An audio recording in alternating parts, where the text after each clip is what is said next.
Ladies and gentlemen, welcome to another episode of Kenneth Food Reviews. Today, I'm going to be eating another meal that my girlfriend made for me. As you look at this plate, you will see some neck bones, and also you will see 3 baked potatoes.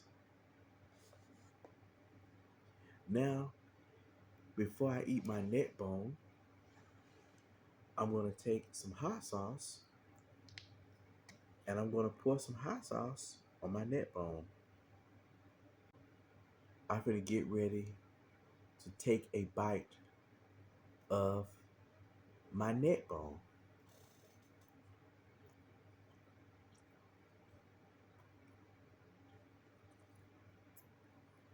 Tastes good.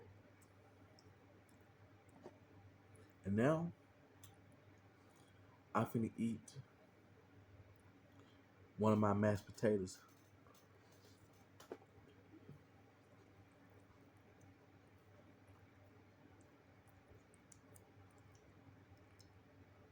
This meal tastes delicious.